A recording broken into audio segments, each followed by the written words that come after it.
دیواروں سنانا پڑتے ہیں تو بیان.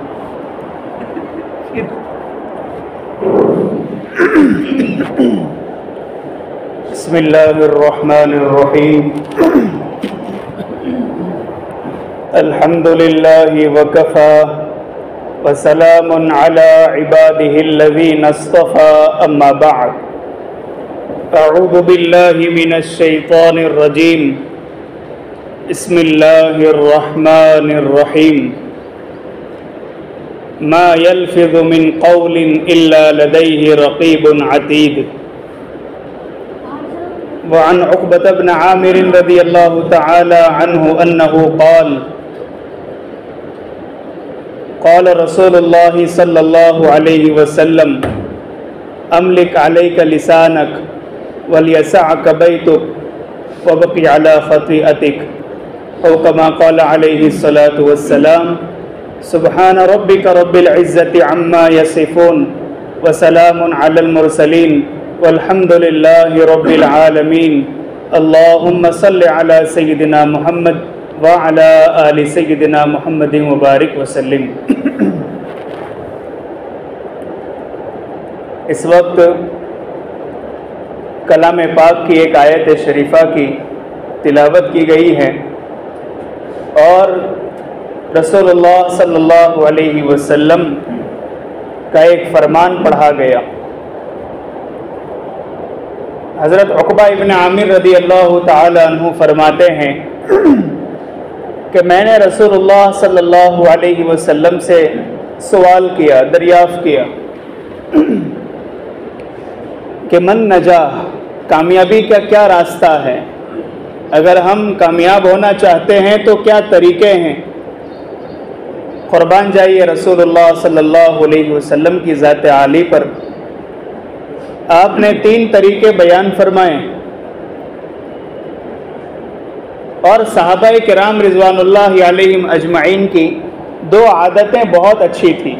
ان کی بہت ساری خصوصیات ہیں، ان میں سے 2 خصوصیات بہت عالی تھی، بہت زبردست تھی. ایک تو یہ کہ صحابہ کرام رضوان اللہ علیہم اجمعین جو نہیں جانتے تھے اس کے متعلق سوال کر لیتے تھے. جو نہیں جانتے تھے اس کے متعلق سوال کر لیتے، معلوم کرنے کا مزاج تھا. اور نمبر 2، جو نہیں جانتے تھے اس کے متعلق کہہ دیتے تھے کہ اللہ اور اس کے رسول زیادہ جانتے ہیں. تو بہرحال یہ دونوں صفت بھی ہمیں اپنے اندر پیدا کرنے کی ضرورت ہے. ہماری جو عادت ہے وہ یہ ہے کہ جو مسئلہ ہم نہیں جانتے اس کے بتلانے میں جرأت کرتے ہیں اور معلوم کرنے کا مزاج بھی نہیں ہے. پر اگر کبھی سوال بھی کرتے ہیں تو اس انداز سے کہ گویا ہم بڑے ہیں اور جو جواب دینے والا ہے یعنی عالم صاحب وہ چھوٹا ہے. بہت جاہلانہ سوالات کرتے ہیں. حضرت عامر شعبی رحمۃ اللہ علیہ سے ایک بندے نے سوال کیا کہ حضرت ابلیس کی بیوی کا کیا نام ہے؟ حضرت نے فرمایا کہ میں اس کی شادی میں نہیں گیا. جاہلانہ سوال کا کیا جواب دیا جائے؟ آپ نے فرمایا میں اس کی شادی میں نہیں گیا تھا کہ مجھے معلوم ہو کہ اس کا کیا نام تھا. اب بتائیے اس سوال کے جواب میں فائدہ کیا ہوا؟ کیا جواب دیا جائے اور سوال کا کیا فائدہ ہو؟ یہ صحابہ کی بہت پیاری صفت تھی. وہ ایسے ایسے سوالات کرتے تھے کہ ان سوالات کی برکت سے ہمارے لیے بہت ساری رہنمائیاں ملی، بہت سے راستے کھلے.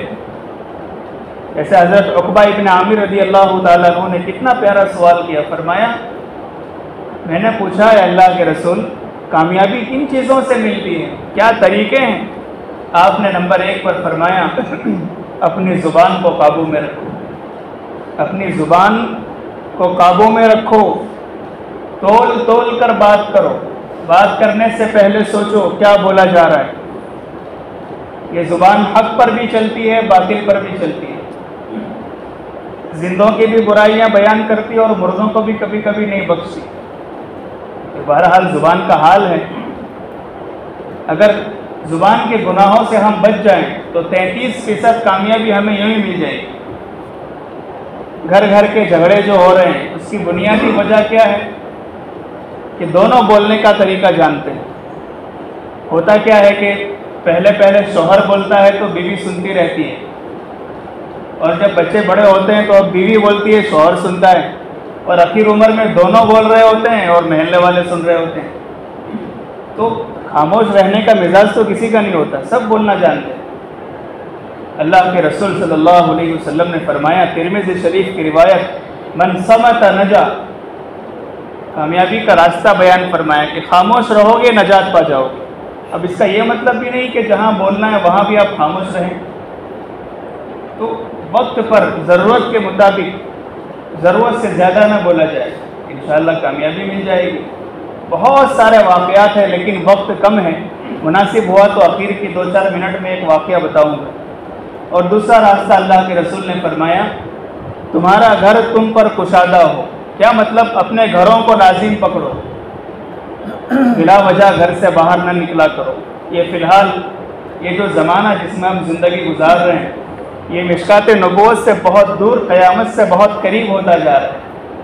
ہر روز نئے نئے فتنے وجود میں آ رہے ہیں، ہر روز نئے نئے فتنے۔ یوٹیوب پر آپ دیکھیں گے، جیسے آپ اوپن کریں گے تو کوئی صاحب ہوں گے، لمبی انہوں نے پگڑی باندھی ہوگی اور بس عبا پہنا ہوگا، اور قرآن اور احادیث کو سامنے رکھ کر ہمیں گمراہ کر رہے ہوں گے۔ اس لیے میں آپ سے نصیحت کے طور پر کہوں گا کہ موبائل کا استعمال بھی اپنے علماء کی نگرانی میں کریں، ورنہ کب ہمارا ایمان چھن چکا ہوگا ہمیں اس کا احساس بھی نہیں ہوگا۔ یوٹیوب پر بہت سارے ایسے فتنے ہیں، ہم ان کو نہیں جانتے، بظاہر ہمیں لگ رہا ہوتا ہے کہ وہ ہمیں پیغام دے رہے ہیں، ہماری اصلاح کر رہے ہیں، حالانکہ وہ ہمیں کب سے گمراہ کر چکے ہوتے ہیں اس کا اندازہ بھی ہمیں نہیں ہوا۔ اپنے گھروں کو لازم پکڑو، گھر میں زیادہ رہا کرو، بلا وجہ بغیر کسی ضرورت کے باہر نہ نکلا کریں۔ عام طور پر جو گھر کے جھگڑے ہوتے ہیں اس میں ایک وجہ یہ بھی ہوتی ہے کہ بیوی یہ کہتی ہے شوہر مجھے وقت نہیں دے رہا ہے۔ ٹھیک ہے، جو کمانے کا ٹائم ہے وہ تو ٹھیک ہے، لیکن عشاء کے بعد بھی دوستوں کے ساتھ بیٹھا ہوا ہے اور میرا جو وقت ہے وہ مجھے مل نہیں رہا ہے۔ یہی وجہ ہوتی ہے جو گھر میں جھگڑوں کی بنیاد بن جاتی ہے، اور پھر چھوٹی چھوٹی باتیں بڑے بڑے دروازے کھول دیا کرتی ہیں، طلاق تک نوبت پہنچ جاتی ہے۔ اس لیے اپنے گھر میں رہا کریں، گھر میں رہیں گے فائدہ کیا ہوگا؟ اپنے بچوں کی تربیت کر پائیں گے۔ بچوں کی تربیت صرف مکتب کے استاد ہی نہیں، مکتب کے استاد کے پاس تو ہمارا بچہ کتنا رہتا ہے، 2 گھنٹہ 3 گھنٹے، باقی پورا ٹائم تو ہمارے پاس رہتا ہے۔ آج ہم بچوں کی تربیت سے بھی بہت غافل ہیں، اس طرف ہماری توجہ نہیں جا رہی۔ یاد رکھنا چاہیے کہ پہلے کبھی کہا جاتا تھا کہ اسکولوں کا ماحول وہ ماحول ہے جہاں ہمارے بچوں کی تربیت ہو رہی ہے۔ اسی زمانے میں کہتے تھے کہ اسکولیں تربیت گاہیں ہیں کہ وہاں تربیت ہو رہی ہے، لیکن اب بہت مشکل ہوتا جا رہا ہے، بہت نظر رکھنے کی ضرورت ہے، اور اس اعتبار سے ہمیں مستورات کو بھی سمجھانے کی ضرورت ہے۔ ہم اپنی بیٹیوں کے سامنے صحابیات کے وہ واقعات سنائیں کہ ان صحابیات نے ایسے پرفتن دور میں، جہاں ایمان کو بچانا، ایمان کا اقرار کرنا ہی بہت بڑی بات تھی، اس دور میں صحابیات نے کیسے اپنے ایمان کی حفاظت کی۔ یہ واقعات اپنی بچیوں کو سمجھایا جائے تاکہ ان کا ایمان تازہ ہو، ان کی ایمانی طاقت مضبوط ہو۔ یہ جب کب ہوگا؟ جب اپنے گھروں کو لازم پکڑیں گے، گھر میں زیادہ رہیں گے، بلا وجہ گھر سے باہر نہ نکلے، کیونکہ فتنے منہ کھولے ہوئے ہیں، کب کون فتنہ اٹھا لے ہمیں اندازہ نہیں ہوگا۔ اور تیسرے نمبر پر اللہ کے رسول نے فرمایا کہ کامیابی اگر چاہتے ہیں تو اپنے گناہوں پر رویا کرو۔ یہ بہت زبردست نصیحت ہے۔ آج آپ دیکھیں گے خوب کام ہو رہا ہے، کوئی شک نہیں ہے، رات بھر مشاعرے بھی ہو رہے ہیں، محفلیں بھی ہو رہی ہے، سب ہو رہا ہے، بس رونے والوں کی کمی ہے۔ کوئی باپ ہوگا جو رات کو آخری پہر میں اٹھ کر اپنے بچوں کے لیے رو رہا ہوگا؟ یاد رکھنا چاہیے کہ جو باپ رات کو سونے سے پہلے ریموٹ کنٹرول کو ہاتھ میں رکھتا ہے، بہت مشکل ہے کہ اس کے خاندان میں کہیں خیر پیدا ہو، بہت مشکل ہے۔ ہاں، لیکن جو مصلے پر روتا ہے، تو جہاں ماں باپ رونے والے ہوتے ہیں تو پھر وہاں اللہ تعالیٰ خیر کی شکلیں پیدا فرماتے ہیں۔ جہاں بارش نہیں ہوتی، کہتے ہیں کہ وہاں کی فصلیں برباد ہو جاتی ہیں۔ جن ماں باپ کی زندگی میں دینداری نہیں ہوتی، ان کی نسلیں برباد ہو جاتی ہیں، پھول جیسے اولاد کانٹے بن جاتی ہیں۔ میرے شیخ حضرت مولانا صلاح الدین صاحب فرماتے ہیں کہ یتیم بچہ وہی نہیں جس کے ماں باپ سر پہ نہ ہو، باپ نہ ہو. یتیم بچہ وہ بھی ہے کہ جس کے ماں باپ تو ہو لیکن تربیت کے لیے ان کے پاس وقت نہ ہو، یہ بھی یتیم بچہ ہے. ہمیں بہت زیادہ سوچنے سمجھنے کی ضرورت ہے. اپنے یہاں کے مکتب کے نظام کو مضبوط سے مضبوط بنانے کی فکر کرنا ہماری بہت بڑی ذمہ داری ہے. منع نہیں کرتے اپنے بچوں کو ڈاکٹر بنائیں، جج بنائیں، لیکن دیندار ڈاکٹر بنائیں. ایسا جج بنائیں جس کے قلم کی قیمت نہ لگے، اور ایسا وکیل بنائیں جس کی زبان نہ بکے. کون بنا کرتا ہے؟ آج مسلمانوں کو مال و دولت کے اعتبار سے بھی آگے بڑھنے کی ضرورت ہے. جیسے مسجد کے بلند بلند مناروں کی ضرورت ہے، اسی طرح یہ فیکٹریوں کی بھی ضرورت ہے. ہم اتنا کمائیں کہ ہمارے بعد ہماری اولاد کسی کی محتاج نہ ہو، لیکن وہ حلال ہو، حرام کا 1 روپیہ بھی نہ ہو. ورنہ ہے تو ایسا ہوا کہ دودھ کی بھری ہوئی بالٹی ہے، اس میں 1 قطرہ زہر کا ملا دیا، 1 قطرہ پیشاب کا ملا دیا. تو بتائیے وہ قابل استعمال رہا؟ تو کوشش کی جائے کہ خوب محنت سے ہم کمائیں، اور جتنا کمائیں اس طرح جمانے کی فکر کریں. ارتداد کے بہت سارے اسباب ہیں. آئے دن یہ خبریں سنتے آ رہے ہیں کہ فلاں کی بیٹی مرتد ہو گئی، نعوذ باللہ، فلاں کا بیٹا اسلام چھوڑ گیا. اس کی کیا وجوہات ہے؟ کبھی غور بھی کیا ہے؟ ہم لوگ اولاً مکتب کی تعلیم بچوں کو نہیں دلاتے. پڑھانے والے موجود ہیں، سب صاحب نسبت ہیں، مکتب کی تعلیم کے اعتبار سے ہم بہت پیچھے رہ گئے. حضرت حاجی امداد اللہ مہاجر مکی رحمۃ اللہ علیہ نے فرمایا کہ مجھے اپنے کسی عمل پر اتنا بھروسہ نہیں ہے کہ وہ عمل اللہ کے یہاں قبول ہو اور میرے لیے نجات کا ذریعہ بنے. ہاں، لیکن جو میں نے پورے ہندوستان میں مکاتب کی بنیاد ڈالی ہے، اس کو اپنے حق میں نجات کا ذریعہ سمجھتا ہوں. تو یہ وہ مکاتب ہیں جہاں کا پہلا سبق ہی ہے آمنت باللہ. مکتب کے پہلے دن کا پہلا سبق ہی ہے بسم اللہ، شروع اللہ کے نام سے. ایک نئی زندگی شروع ہو رہی ہے. آمنت باللہ میں اللہ پر ایمان لایا. یہی تو مکاتب ہے جو روحانی کلینک ہے. یہ روحانی کلینک ہے، یہاں روحانیت بن رہی ہے، سنور رہی ہے، جہاں عقائد سمجھائے جا رہے ہیں، اللہ سے ہونے کے یقین کو بٹھایا جا رہا ہے. جب مکتب کی تعلیم بنیاد مضبوط رہے گی، انشاءاللہ ہمارا بچہ کسی کے ہاتھوں چڑھے گا نہیں. کبھی وہ اسلام سے نہیں پھرے گا، وہ مرے گا لیکن اللہ کے نام پر مرے گا. اس کو سمجھنے کی ضرورت ہے. مکتب کا نظام مضبوط سے مضبوط کیجیے. میں آپ کو ایک واقعہ سناتا ہوں، اپنی بات کو ختم کرتا ہوں. کہ 2000 کے سال میں 2001 میں ہمارے گجرات میں خطرناک زلزلہ آیا. ارتھ کویک جس کو کہتے ہیں. پوری زمین ہل گئی اور بستیاں کی بستیاں اللہ رب العزت نے زمین میں دھسا کر زمین کو برابر کر دیا. اور اس وقت کئی تانا شاہوں کی تانا شاہی مٹی میں مل گئی. جو بہت مونچھوں پر تاؤ دے کر چلتے تھے، غرور کرنے والے، سب کو اللہ نے خاک میں ملا کر بے عزت کر دیے. اس وقت کا واقعہ ہے. اس سے سمجھیے مکاتب کتنی زیادہ اس وقت اپنی اہمیت رکھتے ہیں. یہ چھوٹے چھوٹے دیہاتوں میں الحمدللہ مکاتب شروع ہوئے. چھوٹے چھوٹے دیہاتوں میں جہاں 15-15, 20-20, 50-50 مکانات ہیں. سب سے پہلے ہماری یہی بنیاد ہے. اور جو حضرات اس محنت سے منسلک ہے دعوت و تبلیغ کی، انہیں 100 سلام پیش کرتے ہیں اور انہیں 100 دفعہ قابل مبارکبادی یہ بندہ پیش کرتا ہے. لیکن جہاں بھی آپ جائیں پہلے مکاتب کی فکر کریں. اگر مکتب مضبوط ہو گیا تو پھر یہی بچے مکتب میں پڑھنے والے کل کے مسجد کے مصلی بھی ہیں اور مصلی کے بھی امام بنیں گے. 2001 میں جب زلزلہ آیا تو کچھ لوگوں نے مدد کے نام پر لوگوں کو گمراہ کرنا شروع کیا. مدد کے نام پر وہ لوگوں کو چاول وغیرہ دیتے تھے، راشن، اور راشن دینے کے وقت کفریہ جملے بلواتے تھے کہ ادھر آؤ ہمارے کان میں کچھ بولو پھر یہ لے کر جاؤ. اس طرح وہ جملے بلواتے تھے تاکہ ادھر یہ راشن لے، ادھر سے ان کا ایمان چھین لیا جائے. اتفاق سے ایک 10 سال کا بچہ، یہ ہمارا بچہ بیٹا ہے اس طرح کا، وہ جب قریب گیا اسٹیٹ پر لینے کے لیے وہ راشن، تو انہوں نے کہا کہ بیٹا ادھر آؤ، ذرا ہمارے کان میں ایک جملہ بول دو، پھر یہ سامان آپ کو دے دیں گے. اس جملے کا مطلب یہ تھا کہ میں ایمان چھوڑ رہا ہوں، نعوذ باللہ میں اللہ کو نہیں مانتا. اس جملے کا یہ مطلب تھا. جب اس نے یہ سنا کہ مجھ سے یہ کہا جا رہا ہے کہ یہ جملہ بولو، یہ سینٹنس بولو، اسی وقت اس نے وہ راشن کی تھیلی پھینکی اور اچھلتا ہوا اسٹیٹ سے کدا اور بھاگنے لگا. اتفاق سے اس وقت حضرت مولانا خلیل الرحمان سجاد نعمانی